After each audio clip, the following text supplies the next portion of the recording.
So Andy Cohen is out here playing an entirely different game right now. And honestly, we need to talk about it.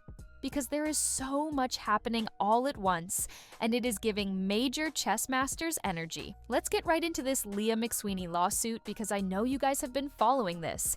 And honestly, every time I think about it, my brain just short circuits a little. So Leah filed this lawsuit against Bravo, NBC Universal, and Andy Cohen himself, and her central claim is that the network deliberately exploited her alcohol addiction for ratings. She's saying producers knowingly provided alcohol on set while she was actively going to meetings, essentially putting her in a position where she was being set up to fail for the sake of good television. The lawsuit also named Andy Cohen directly and made some pretty serious allegations about drug use on his part, which Andy has flatly denied. Now here's where it gets a little messy for me. A judge did dismiss portions of the case, which honestly felt like the beginning of the end for this whole thing, but then, the plot twist nobody really saw coming. Significant allegations remain intact and are actually moving forward in court. Like, this thing is gaining traction, and I genuinely cannot wrap my head around how we got here. Because on one hand, you hear the argument and you think, okay, but alcohol exists everywhere. It's in restaurants, grocery stores, every single social gathering you will ever attend in your life. If the defense plays that angle, it feels like a pretty strong counter.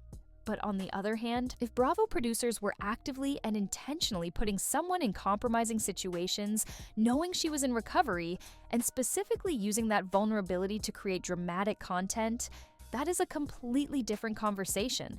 That starts to look a lot less like a workplace oversight and a lot more like something deliberate. And it seems like Andy Cohen is taking this seriously too, because suddenly he is out here mending fences with people he has had beef with for years.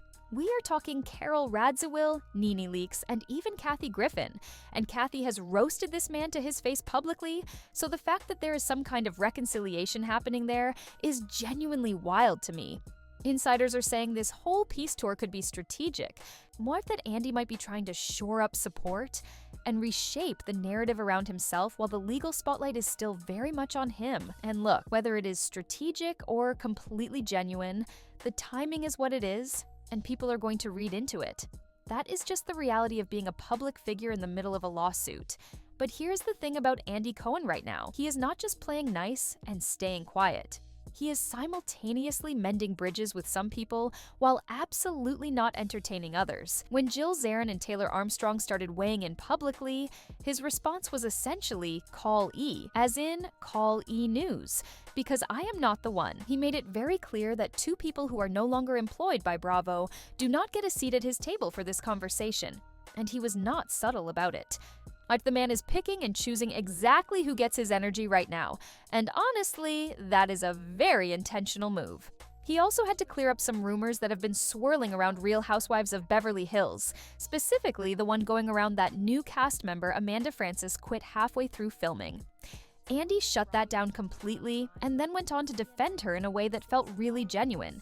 He talked about how she has a real connection to the Kyle House drama, how she is a self-made woman with an actual story to tell, and how both the viewers and the other women on the cast are reacting to her. He even shared that someone with a pretty solid following had tagged him in a really mean post about her, and instead of just scrolling past it, he actually slid into that person's DMs.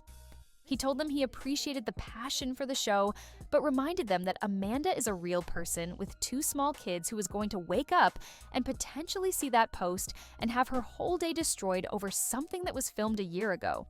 And the person deleted it. Andy said it felt good, and honestly, that is one of those moments where you kind of have to respect it, regardless of how you feel about everything else going on. Because at the end of the day, that is the thing about reality TV discourse that we all have to check ourselves on sometimes. It is really easy to get caught up in the drama and forget that these are actual human beings whose real lives are being picked apart online every single day. We can have opinions, we can discuss the show, but there is a line between being a fan and being genuinely cruel to someone who is just living their life.